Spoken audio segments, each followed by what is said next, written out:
de la femme dans la société civile promet aussi de déclencher à travers le monde une profonde mutation sociale. Il s'agit de faire de tout être humain un individu libre de disposer de lui-même. L'histoire est jalonnée de révoltes, oppression, soulèvement d'esclavage, revendication de l'indépendance, de la liberté. L'espérance a démontré que de tout le temps, les peuples qui ont compris la nécessité et l'urgence de promouvoir le droit des femmes en toute forme de servitude ont accédé à un stade supérieur de développement de l'humanité. En dépit des efforts que les gouvernements, les organisations internationales, efforts visibles, évaluables et quantifiables en matière de scolarisation et d'éducation de la femme congolaise, le taux d'analphabétisation reste très élevé pour les femmes. Les revendications itinératives de femmes stigmatisent la discrimination dont elles sont l'objet dans l'accès aux postes de décision. En effet, on peut observer que la mise en œuvre de la parité en tant que droit fondamental au bénéfice des femmes s'avère une tâche complexe. Au jour d'aujourd'hui, il y a l'aspect genre qui a fait son entrée sur scène. Elle est définie comme étant une action pour améliorer et avancer la promotion de la femme. Cependant, je me dois de jeter des fleurs au chef de l'État, M. Félix Antoine Tshisekedi Tshilombo, qui venait de recommander la représentation dans le gouvernement, le taux de la femme à 30%. Et nous disons que les temps des slogans, déclarations théoriques, plaintes sur notre statut étant dévolues, nous devons nous battre d'une façon volontaire en profitant de l'espace que nous offre le président international Denis Kamba Itchingubu pour être représenté dans des conférences internationales appropriées et organes nationaux de décision. De tous les sujets de la femme sont clairement affirmés. Mes chères sœurs de la SINAGEC, nous devons les démystifier en sortant de notre carcan de lourdeur et de négligence en prenant notre destin en main. Voilà donc, messieurs les représentants du président international, madame l'honorable Denis Tshilombo, voilà, messieurs les invités à vos titres et qualités respectives, messieurs, mesdames, trois thèmes, donc réalisation de l'égalité du genre et avancement de toutes les femmes et filles dans le contexte des politiques du développement, qui sera donné par moi-même, votre investisseur, et à la réduction des risques environnementaux et à ces présents, nous invitons le secrétaire général du Grand Kasaï.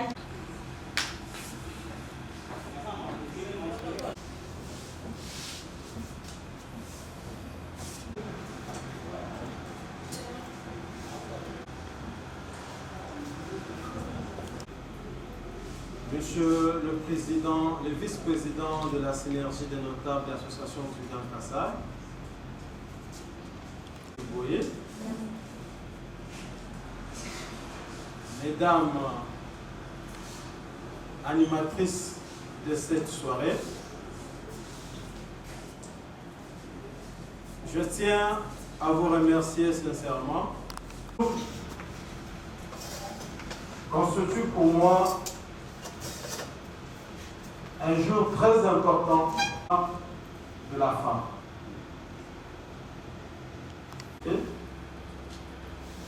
Et nous hommes, sommes dans les femmes. Parce que la femme est très importante. C'est ainsi que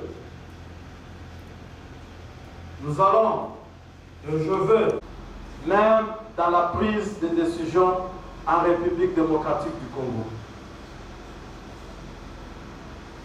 Quand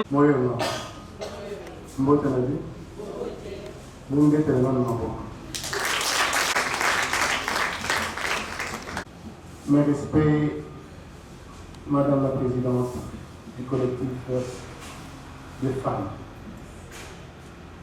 et toutes les intervenantes. Mes respects, très chère Madame, ici rassemblée dans cette salle. J'ai reçu mandat de respecter et d'honorer le président international des notables et associations du Grand Kasaï,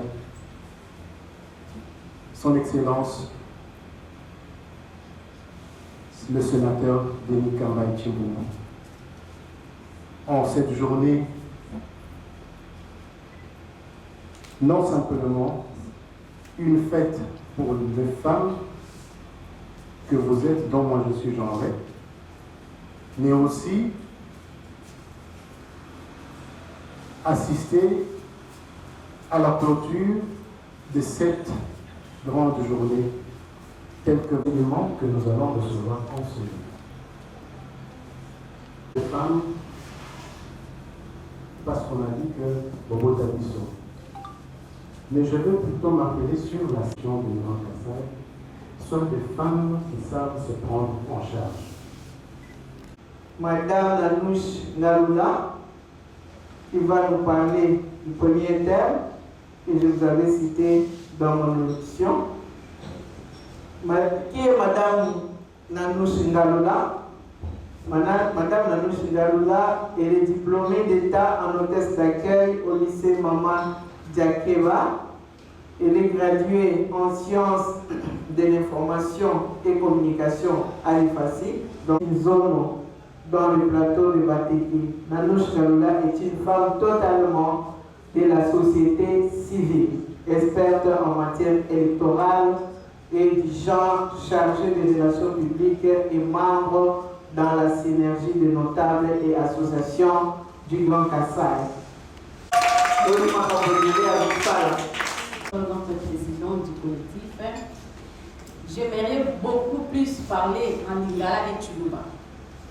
Pour comprendre ma langue, il faut tout comprendre en mokoyo, ton desali na moi mikolo nyonso. Certes, tous ont un diplôme, tous ont un papier, mais si on ne sait pas vraiment bien comprendre avec la langue étrangère, mais ça, je vais atteindre l'objectif dans notre vie. Et déjà, ma nyonso yo maman tangi comme baptême, biso nyonso atoyebi yango. Les alités que tozo la kisame, to mekana nous ko maniola lisusu muke, to kalisa mususu par rapport ya réalisation de l'égalité du genre et avancement de toutes les femmes et filles dans les contextes des politiques du développement.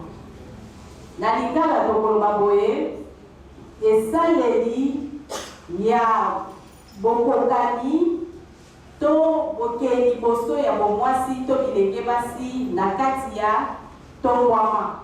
Na chuluba babebi développement, lui bakou.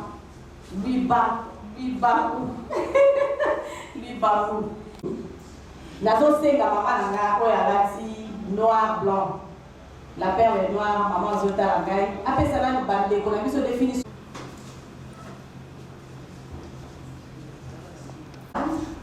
Na parti politique à la DEC. Dans la Ligue de femmes. Égalité au tozolo de la papa na biso.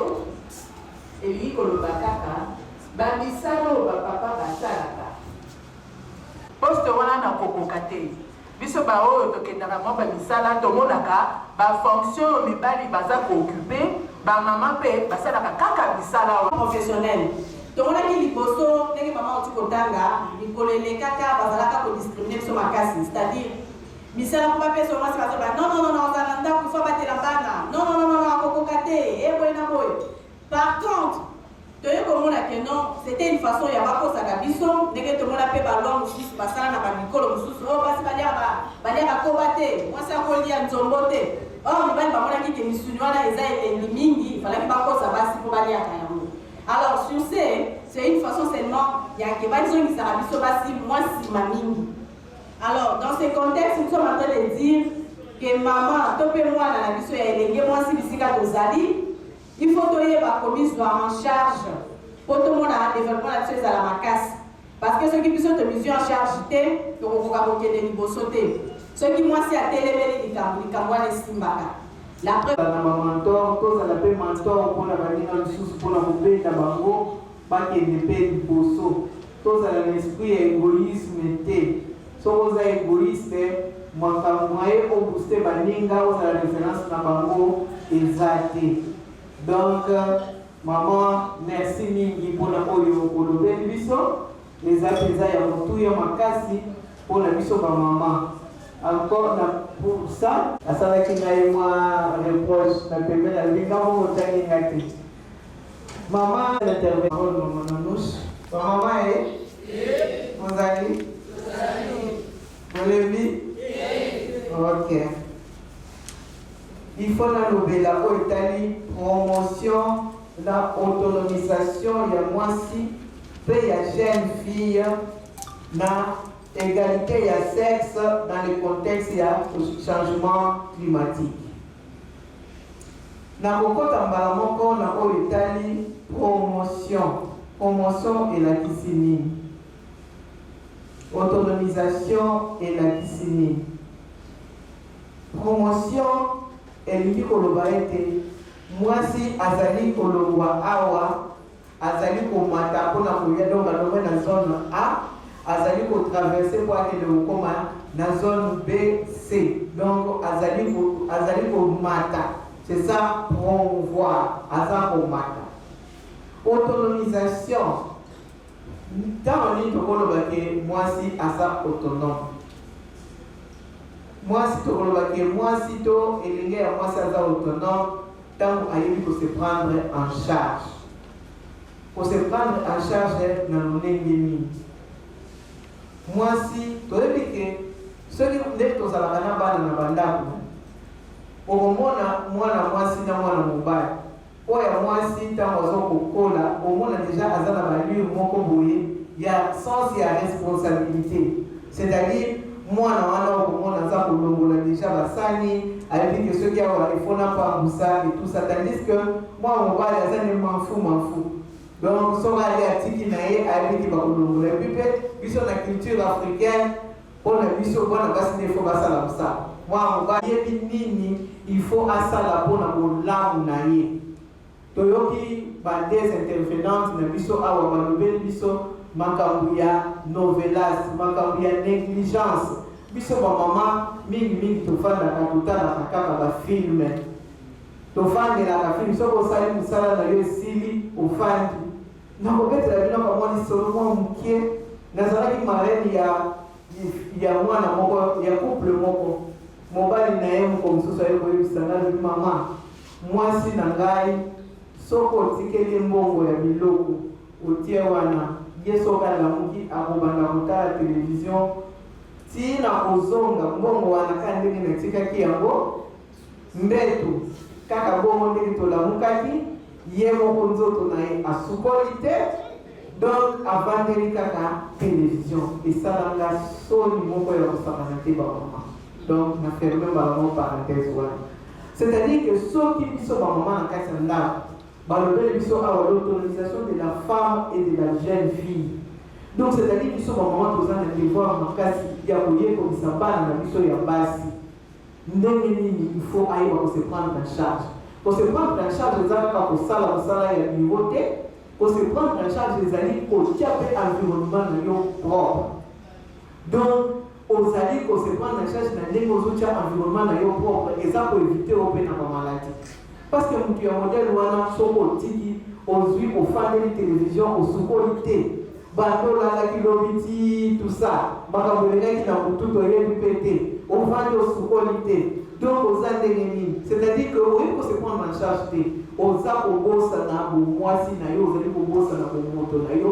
ofandaka kotalaka télévision eza pasi lelo tokoma kofandela banda moto ofanda ozaka na kati ya telefone des heures ozaka na kati ya telefone oyo ezali mpe kopesa biso bainformation ezali okokota na internet mposala ba recherche mais mingi comme kaka pour na mutala na mungu ezanga zangatina lelo tozomona merci na biso ebebi mingi par rapport ya téléphone.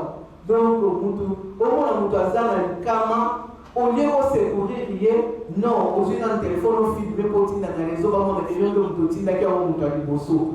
Donc eza passe voilà nous surtout avec ezali peza manque d'autonomisation. Pour être autonome, il faut être responsable. Il faut être responsable en toutes choses. Dans le biloko ya mike, père au mémoire, dans le biloko ya minene, dès le but de l'objet, il faut être fidèle dans les petites choses, ainsi viendra des grandes choses. Ce qui y a, on a fini. Maman a besoin de le biso, il faut que vous ayez un exemple.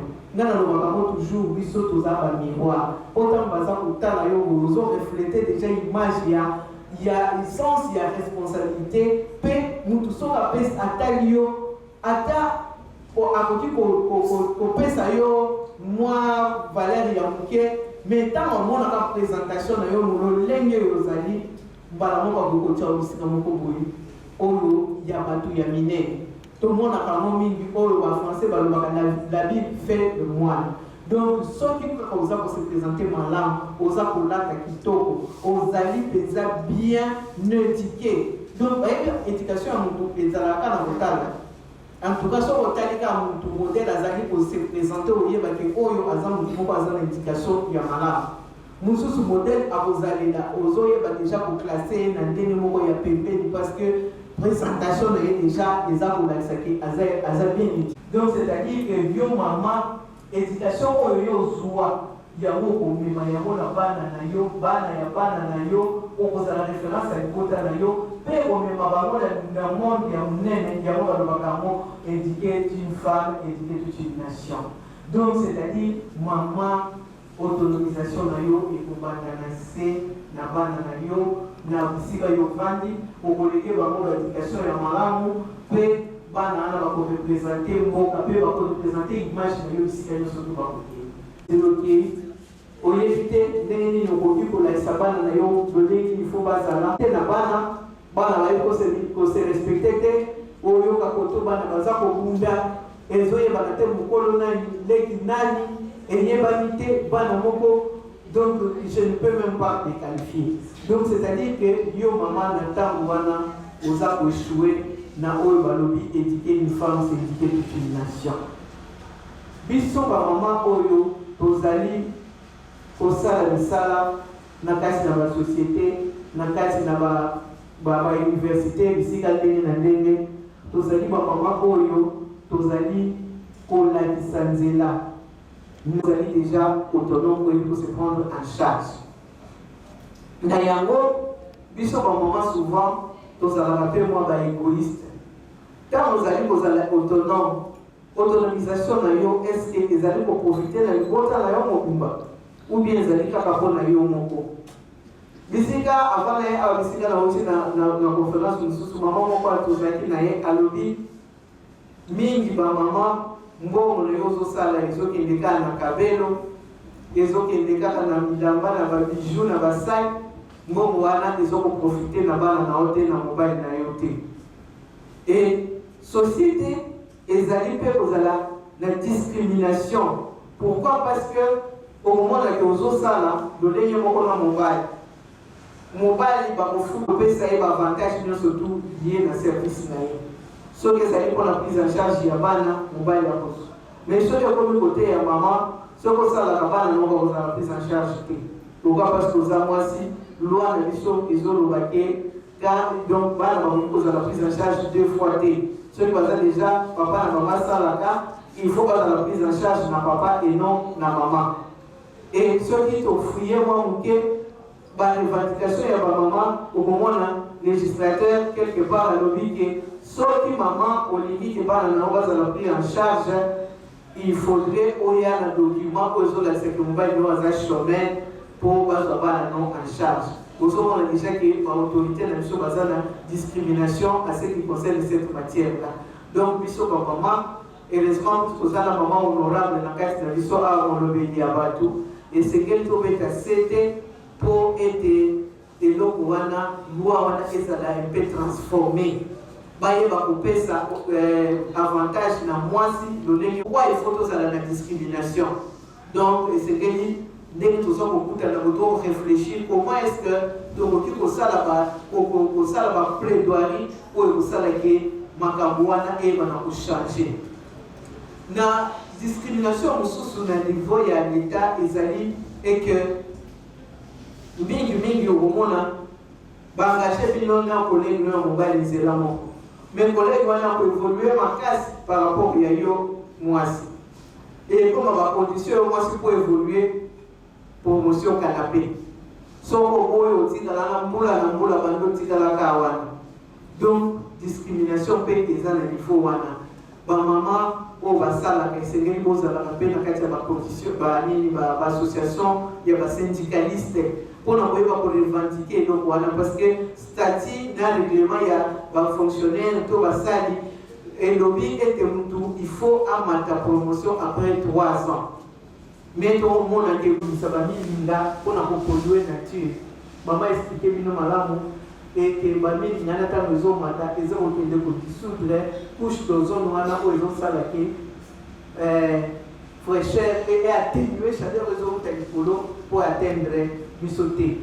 Or soki tozali kocontinue kopolue biso bamama oza kokende kotumba bazamba oke oza na bamilanda na yo oke otie moto awa.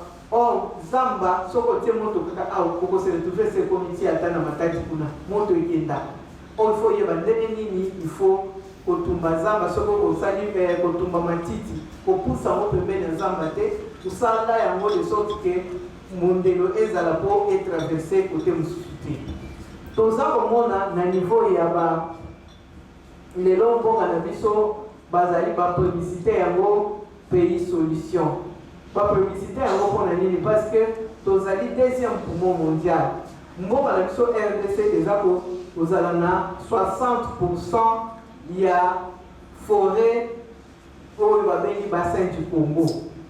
Donc tozali mpe na 57% ya eau douce oyo mama Julienne alobi awa tokokoma na guerre toza kokende pembeni ya kokoma na guerre ya mai parce que bamboka mosusu baza na mai te mais biso nzambe apesa biso bamai oyo babengi biso de pays de grand lac balak wana eza partout ntina bamapango na biso balak ezali lelo soki mbula ebeti donc mai bisika nyonso nzambe asala biso ngolu me toyebaka kogere yango te tozogere yango mabe na niveau ya kobouche bakaniveau lelo bakaniveau nyonso awa na ville ya Kinshasa pratiquement na centre ville eza bouche. Banani babouche yango bamama mama azoteka na coin azobwaka baposo nyonso tu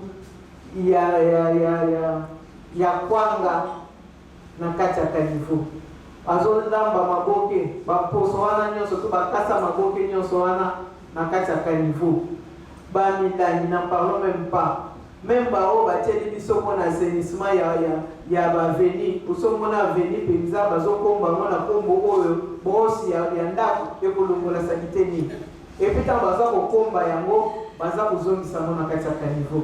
Namona mwa filme moko mwa video moko eleka na kati ya réseaux sociaux na niveau ya saut de mouton ya de bonhomme.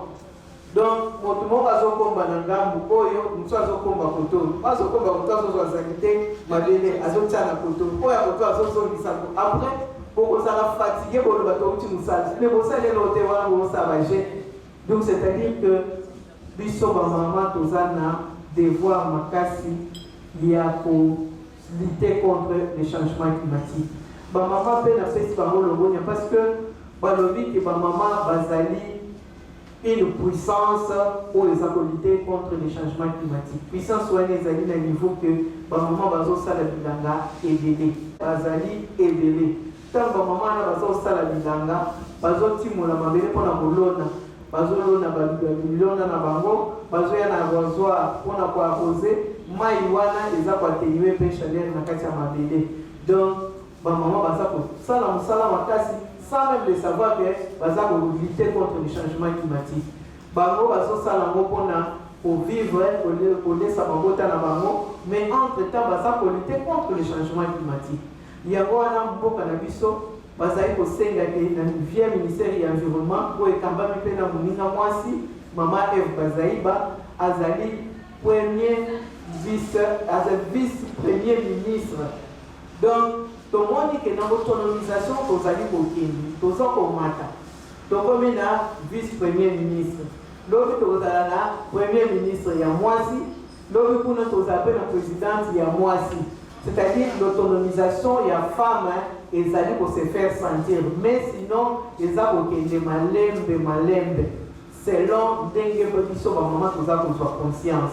Si tu as conscience, milité, non quitté, tu as dit que ça sur place.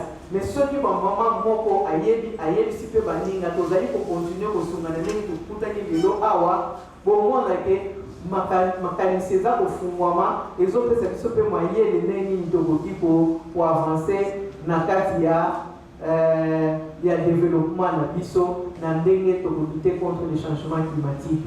En tout cas les mamans toza na mosala mingi ya kolege connaissance na biso na bana na biso ya basi eke bana wana bazala barelève na biso ya lobi bayebisa biso soni te.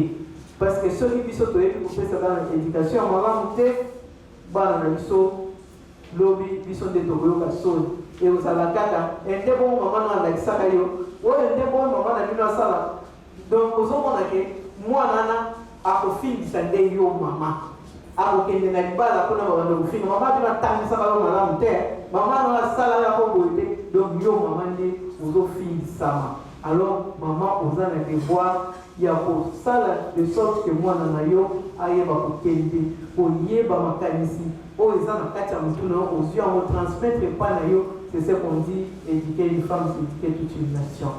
Nayebi ke nalobi mingi na kokata bisika oyo mais tokopesa mpe miko epai ya mama honorable ye aza honorable parce que awa eza baéchange mpe expérience ameka nanu koyebisa biso mpe na expérience na ye ndenge aza kuna aza questeur na assemblée provinciale ya Canada.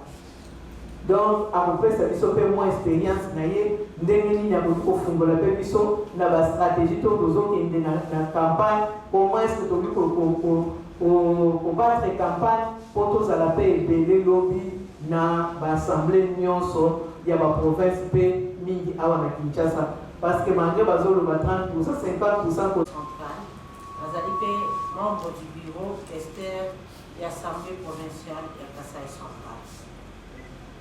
Nazalaki intervenante na mokolo lelo na pokwa lelo, mais il se peut que maman présidente akanisinga et puis alobi lo moko oye touché nga makasi, je me suis dit qu'il faut na intervenir. Ngai c'est plus un aspect politique. Mama atuni ke pona nini biso basi tozozala mingi te na baposte ya baprise de décision. Alors nalingi nafungola eloko wana moke eyokana bien na bamatoi ya mama ndenge bovandi oyokanga très bien. Ezali constat oyo biso moko bafemme politique tosali mpe ezali lutte oyo tozomene mikolo nyonso oyo mpona komitunaki. Okomona na assemblée, neti biso toza 33 pour na assemblée mobile. Mais basi baza combien? Baza kaka misato. Nyonso 30 batikali baza mibali. Ok na assemblée oyo ya Sankuru epa moninga na nga moko aza wana bazali 28 mwasi aza kaka moko. Ok na Bazuele. Donc sur 780 députés provinciaux, Bassi Bazali 83 seulement. Donc 600 et quelques n'y sont Bazaka Mibali. Alors, pourquoi Bazali Mibali Kaka Ebele pour Nakati Nabiso Bassi to za kopesa na poate? Boyebi, tant que tu as la campagne électorale, eza likambo moko makasi pe ya motuya eza blague te tozwaka ba risque nyonso possible mpona kose faire élire parce que okomona na constitution, sur constitution moko ezali na 5 ou 6 sièges. Mais vous avez au moins 780 candidats. Mais vous avez la carte à ma poste, vous avez 5 femmes. Mais au moment où Burundi, Netingaï, Nazali, l'unique femme élue na circonscription Nangaï. Tozaki, Mibali est belé, mais Ngaï moko mwaside, na gagnaki na basignon, sope na Mibali, parce que eza pasi, ce que vous au commis na poste, ou bien au commis na air à campagne électorale. Banan, il faut pas soutenir. Il faut pas soutenir yo. Mais ceux qui baninga basi wana, bino moko nanu, bozo soutenir moninga mwasite. Bolingi basi bazala combien? Toko koka kakate. Osomona, na ye boye ba mama bino basi bo. Mais tant que comme il y a élection, bozo voter pas na Mibali. Bozo tika biso bande kona bino basi. Siko bolingi nombre wana ekoka ndenge lolenge bozo linga ndenge. Omoni bazolo ba solidarité.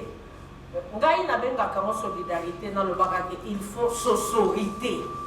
Que la sororité règne. Vous voyez, sororité, amis, entre sœurs.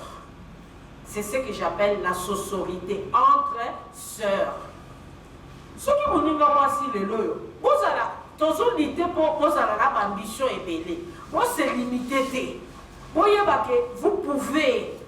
Il faut que vous commiez ce qu'on limité déjà, moyen de parvenir exact. Il faut au minimum que dès que vous avez vice-président, ce qui est là, DG à Ofida, vous avez DG à Jekamine. Peut-être que vous avez un exploit et belé pour les cahiers moutouas. Il faut que au minimum. On va qu'il y a coquille. Peut-être que vous avez mieux parce que vous avez depuis Naza Kokola, je prends un témoin maman Vandia. Ngai babenga ngai depuis Naza na kati ya libota nanga babenga Marguerite Thatcher. Ngai na lingaka te eloko kosala lelo to na baoto kosala molobi pote. Esprit wana il faut ezala. Est-ce que on na mekana kende nanu meka penanu qui t'a dit que c'est impossible pour qu'on la place soit bon biso ba tout koma ki toi na makolomine toi na maboko mibale mais to koma ki il faut avoir la volonté et la détermination. Vous comprenez? Non. Ton ligne pour l'année où maman présidente dans l'élection 2023, si tu as 700 députés, tu as soit 400 yabasi, 300 yabibali. Ceux qui ont 1000, ils sont passés à 600, ils vont bâtir à 400. Parce que papa, nous sommes à la communauté, mais nous sommes à l'association. Pour que nous puissions appuyer les validités. Déjà, c'est parti, mon bébé ici. Mon bébé ici, pour ceux qui viennent au fort, ici, quand nous sommes aux alliés, maman, n'a pas circoncision, place, elle a postulé. Azalande konayo, azalande konayo te, azalana bo appuyer candidature ya maman wana. Bo beta na maboko kona binomo. So qui bo appuyer ta. On peut ça passe pas quoi. J'ai toujours dit ceci. La femme a deux pouvoirs. Le pouvoir de bénir et le pouvoir de maudire. Tandis que l'homme a le pouvoir seulement de bénir. Pour la basse, ça fait très mal. Même nous avons encore la moitié. Dieu respecte la femme. Donc nous sommes. Alors, on va dire, attendez qu'on ne pas maman, mais la maman nous compléter. La différence qu'il y a entre moisi et moisi. Moisi, c'est-à-dire une femme, un être féminin. Donc, Yangwana Mwasi. Bon, Mwasi, c'est la féminité.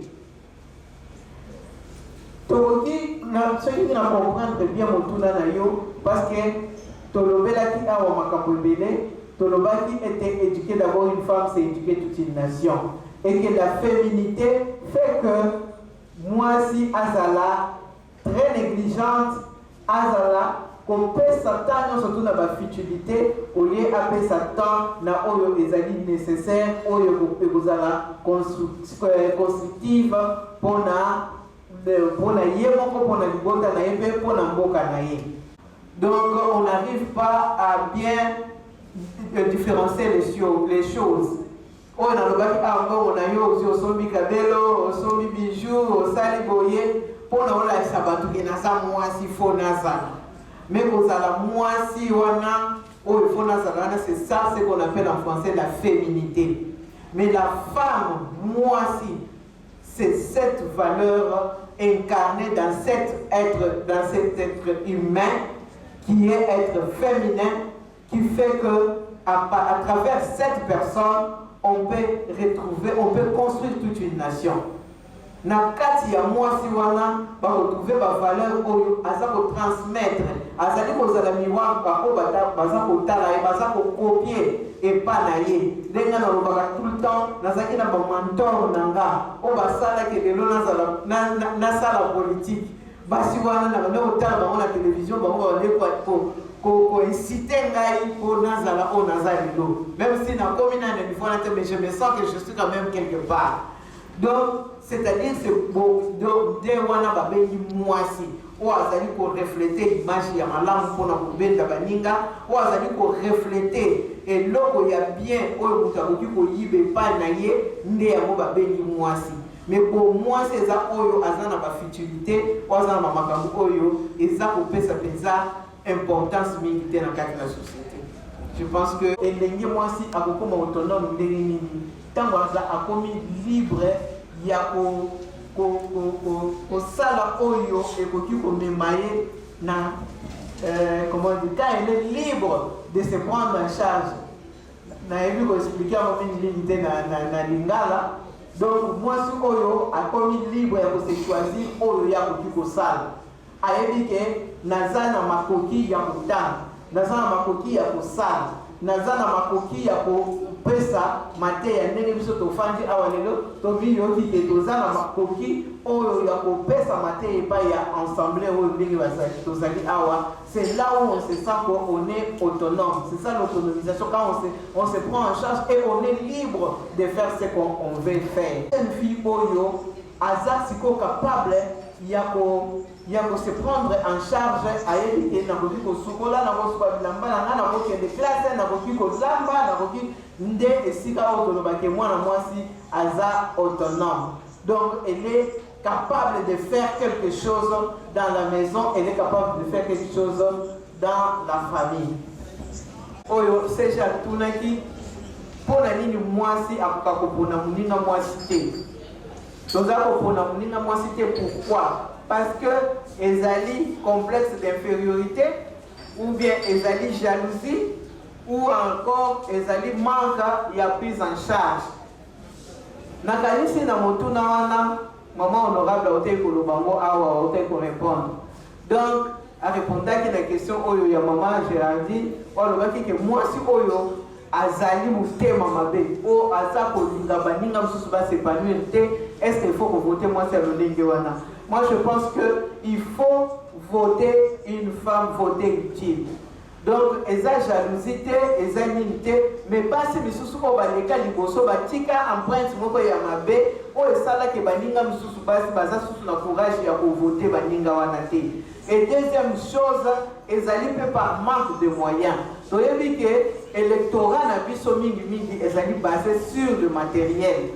Donc ceux qui oye ata osali ba discours mingi nene to sali ya molelo awa mais ceux qui ont na moyen pour sombela bato wana moi secrété aux alliés de transport européen ça va voter, c'est-à-dire que au sein de nous ça la femme va voter noté. Donc ça va voter dans moi matériel moko européen ça va nous sommes pas bango.